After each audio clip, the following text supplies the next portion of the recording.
د پوهاوي درنو اوریدونکو او لیدونکو ستړي مه شئ، په دې هیله چې ټول به روغ یاستئ. درنو اوریدونکو، له استاد ګلرحمان رحماني سره پر ادبي او ټولنیزو موضوعاتو د بحثونو په لړ کې به نن استاد رحماني صاحب د ادب او ژورنالیزم پر ژبه راته غږیږي. استاد ستړي مه شئ، او که د لومړۍ پوښتنې په توګه دا راته ووایاست چې د ادبي او ژورنالیستیکي ژبې توپیر په څه کې دی؟ ډیره زیاته مننه صالح صاحب. دا پوښتنه هغه مهال ډیره زیاته مطرح شوه کله چې د ټولنیزې شبکې یا خواله شبکې رامنځته شوې، ځکه چې د دې شبکو یا پلیټ فارمونو په رامنځته کېدو سره یو راپور هم په متن، تصویر، غږ او په عین حال کې په یوه رسا متن باندې بدل شو. نو په دې اساس باندې د ژبې د توپیرونو په اړه هم بحثونه ډیر عام شول، ځکه ژبه چې موږ تاسې مطرح کوو یا یې جوړوو، په مقابل کې مو یو مخاطب دی او د دغه مخاطب د ښه پوهاوي او د معلوماتو د اخیستلو لپاره کوشش کوو چې په ژبه باندې تمرکز ولرو او د ژبې نوعیت یا بڼې ته بدلون ورکړو. دا چې د دغه شبکو په رامنځته کېدو سره تقریبا هغه د غائب څیره یو ډول له منځه لاړه او مخاطب په هر حالت کې ډیر جدي شو او متکلم ته ډیر زیات نږدې شو. نو دلته اړتیا وه چې د ژبې پر کیفیت او کمیت باندې هم بحثونه رامنځته شي، تر کومه چې د ادب او ژورنالیزم د ژبې خبره ده. ځینو ټکو ته پکې پام کول ډیر زیات اړین دي. یو سنتي یا معمول توپیر خو دا دی چې ژورنالیزم د حقیقت ژبه ده او د ادبیاتو د ملا تیر یا د اساسي ستنې جوړښت له تخیل څخه شوی دی، له خیال څخه شوی دی او دا دواړه یو بل نفي کوي.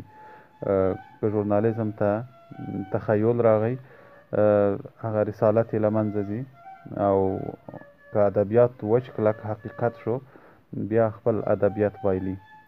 دویمه خبره دا ده چې د ژورنالیزم ژبه د نن ژبه ده، د نن خبره ده.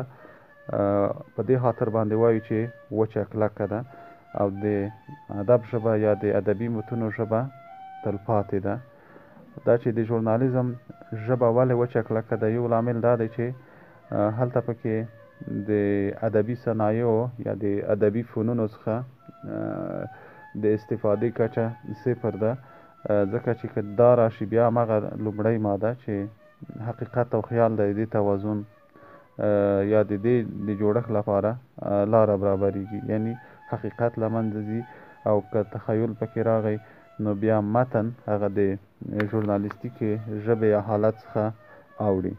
په ژورنالیستیکه ژبه کې یا ژورنالیستیک متن کې تر ډیره کلمې او مفاهیم د یوې معنا لپاره کاریږي، د اصلي معنا لپاره کاریږي، اما په ادبي متن کې کلمې دویمه او دریمه معنا هم پیدا کوي. په ژورنالیزم کې د کلمو څخه تعبیر یو دی، اما په ادبي کلماتو یا په ادبي ژبه کې تعبیرونه بېلابېل دي. د حقیقي اصلي تعبیر څخه وروسته ادبي تعبیر او اخیستنې هم پکې راځي. په ژورنالیزم کې تر ډیره له معیاري ژبې څخه استفاده کیږي، اما په ادبي ژبه کې ډیر ځله د لهجو څخه استفاده کیږي یا ګړدود څخه استفاده کیږي، چې دا کله کله د کرکټرونو پر ژبه وي. که څه هم د نقل قول په برخه کې په ژورنالیزم کې هم دا خبره مطرح ده، اما په ادبي ژبه کې دغه د سبکونو نوعیت یا جلاوالی کله کله د لهجو یا د ځینو ګړدودونو د کارونې په سبب باندې رامنځته کیږي، یعنی هغه د سبک ژبنی اړخ یې که په پام کې ونیسو. د ژورنالیزم ژبه له عاطفې څخه پاکه ده، اما ادبیات یا ادبي ژبه د عاطفې ژبه ده. کیدای شي په دې برخه کې غوره مثال د دغسې مسایلو وړاندې کړلی شو چې په هغې کې د ژورنالیست خپله فردي ستونزې، پیښې او د هغه د ژوند ترخه واقعیتونه هم راغلي، اما په هغې کې دی باید یو ژورنالیست پاتې شي او داسې وګڼي چې دا د بل چا پېښه ده، په بل چا باندې تېره شوې ده. ما د محمود حبیبي د اطلاعات او کلتور د یوه پخواني وزیر په اړه اورېدلي وو. د ده مېرمن په ټلویزیون کې ناطاقه وه چې فکر کوم شفیقه حبیبي نومېږي. د دې په یوه مرکه کې راغلي وو چې زه ټلویزیون کې نوکري وم، پر اطلاعات او فرهنګ وزارت باندې هغه مهال لاریون ورغی یا کوم کشمکش ورغی، په دغه لاریون کې وزیر وژل کېږي او مېرمن یې دلته په ټلویزیون کې نوکري ده. کله چې د خبري سرویس یا عاجل خبر ورځي، دا یې وړاندې کوي، د خبر منځ کې پام اوړي چې وژل شوی کس د دې خاوند دی، اما په ډیر جدیت سره خبر وایي. کله چې خبر خلاص شي بیا فریاد کوي، ژاړي. هغه مسؤل ورڅخه پوښتنه کوي چې په هغه وخت کې ولې تاثیر در باندې ونه کړ. ویل چې هغه وخت دا یو وزیر و، یو مسؤل فرد و، اما د خبر له ویلو څخه وروسته دا زما یو خاوند و، اوس زما خاوند مړ دی، اما هغلته وزیر مړ و. نو دغه حالتونه دي چې د ژورنالیزم څخه عاطفه وباسي، اما ادبیات د عاطفې ژبه ده. په ژورنالیستیک متن کې ډیر کوشش دا کېږي چې د اجاز څخه کار واخلي، د لنډون څخه کار واخلي، د اختصار څخه کار واخلي، اما ادبیات په اتناب باندې ښکلي وي، د خبرې په غځېدو باندې ښکلي وي. د ژورنالیزم ژبه تر ډیره معلوماتي ژبه ده، مستقیمه ژبه ده، اما د ادبیاتو یا د ادبي متن ژبه یو روایت دی او روایت تر ډیره پورې په کرکټرونو د حالت په تصویر او حسي کلمو سره بیانېږي. ډیره مننه استاده. استاده یوه نظریه ده، وایي هر ادیب ژورنالیست دی، خو هر ژورنالیست ادیب نشي کیدی. ستاسو په نظر دا خبره څومره پر ځای ده؟ دا چې هر ادیب ژورنالیست دی خو هر ژورنالیست ادیب نه دی، دا پر ځای خبره ده. دلته تر ډیره پورې خبره د ژبې سره زموږ د چلند ده یا پر ژبه زموږ د برلاسۍ خبره ده.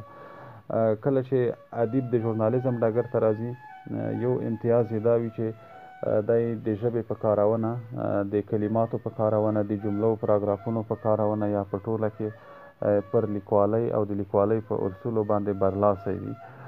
دی باید د ژورنالیزم ځینې مهارتونه او ځینې اصول، خصوصا ابتدایي اصول مطالعه کړي او بیا چې کله څه وړاندې کوي نو په هغه کې دی یو څه امتیازات لري او په دې باندې برلاسی وي. نو په دې اساس باندې د هغه نه ښه ژورنالیست جوړېږي.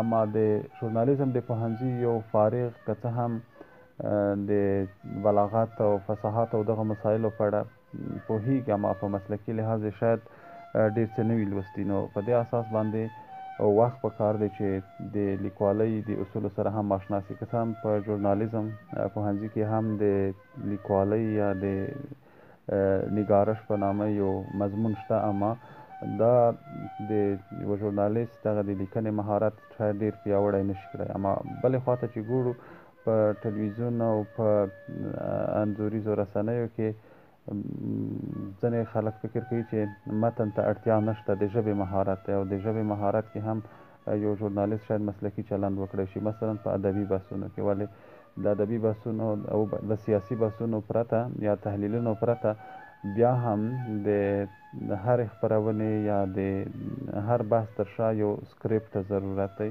یو متن ته ضرورت دی.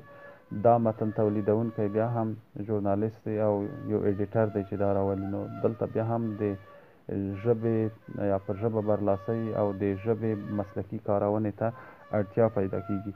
نو په دې اساس باندې اړینه ده چې د لیکوالۍ مهارتونه یا پر ژبه د برلاسۍ یا له ژبې سره د چلند مهارت په یو چا کې موجود وي او تر یو ژورنالیست په یو ادیب کې دا ډېر زیات دی. اما د مسلکي لحاظه بیا امتیاز ژورنالیست ته ورکول کېږي. ممکن ادیب بیا هم کله کله د عاطفې ښکار شي، د تخیل ښکار شي او د ژورنالیزم هغه ابتدایي اصول تر پوښتنې لاندې راولي چې دلته به وروسته بیا هم ورباندې بحث وکړو. مننه استاد. استاده که ځینې ژورنالیستیکي متنونو ته وګورو لکه راپورتاژ او ځینې نور، ویلی شو چې ژورنالیستیکي یا معلوماتي ژبه هم په ادبي ژبه بدلیدای شي که څنګه؟ هو په دې کې شک نشته چې په دې وروستیو کې د ادب او ژورنالیزم ژبه بیخي سره نږدې شوې ده. یعنی تر ډیره پورې لکه تاسو یاد کړ ادبي راپورتاژ بیخي یو ژورنالیستیک اصل دی، اما په ادبي ژبه باندې وړاندې کیږي. او په دې وروستیو کې کوشش شوی دی، هڅه شوې ده چې د هر څه ته د خلکو له ژوند سره یو تړاو ورکړي، د خلکو په ژبه باندې بیان شي او تر ډیره پورې پیښې او حادثې مجسمې شي، خو ولې بیا هم تخیل نه وي، حقیقت وي. کیدای شي زه درنو اورېدونکو ته د بی بي سي د خبریال د سترګو لیدلی حال یا عیني شاهد وړاندې کړم. کله چې دا تاسې اورئ معلومات داسې راغلي چې تاسو فکر کوئ یو ادبي متن دی یا یو ادبي ژانر دی، اما په حقیقت کې په هغه کې ژورنالیست هیڅ مداخله نه وي کړې، یعنی خپل نظر یې په هیڅ ډول نه وي بیان کړی، یوازې خپل لیدلوري ته، خپل ان ته یا د هغه پیښې تصویر ته دغسې الفاظ کارولي چې د لوستونکي په ذهن کې مجسمه شي او هغه معلومات په داسې مهارت سره وړاندې کړي چې د یوه ادبي مضمون یا فورم خجالت پکې موجود وي. نو په دې اساس باندې دا د هغوی په مهارت پورې اړه لري.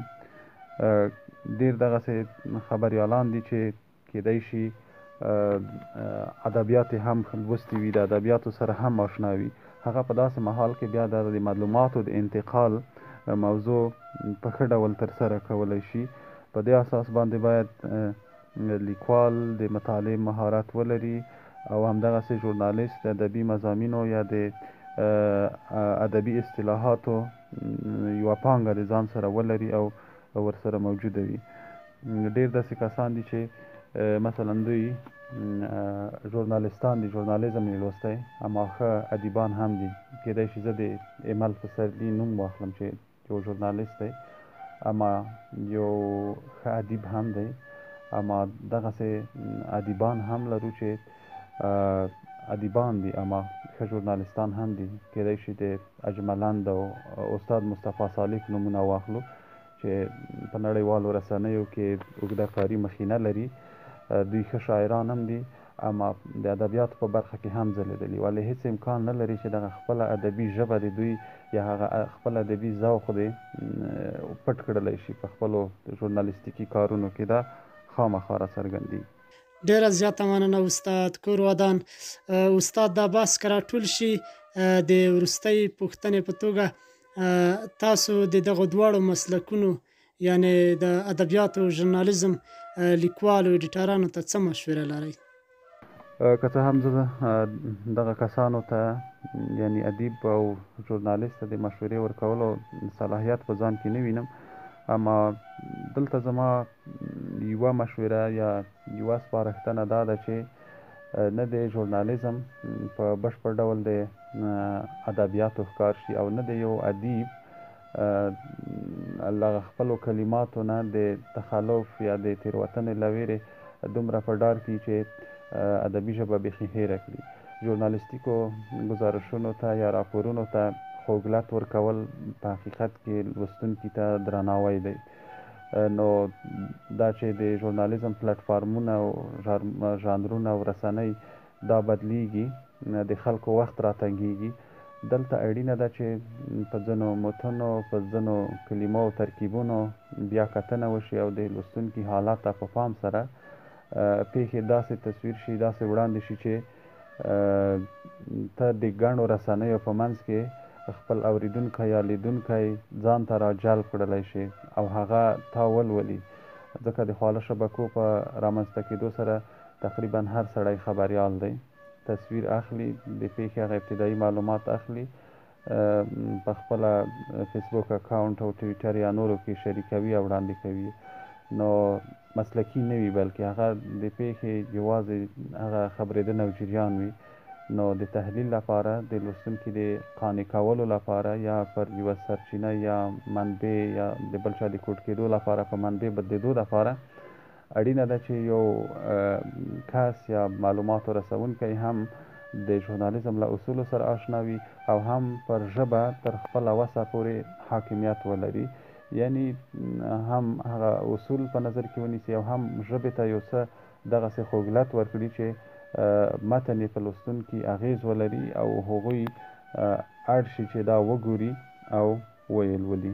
ډېره زیاته مننه استاد رحماني صاحب. خیر اوسئ، کور ودان او د پوهاوي له درنو اورېدونکو هم مننه چې تر دې دمه پورې راسره ول او بحث یې تر پایه واورېد. له تاسو هم ډېره زیاته مننه.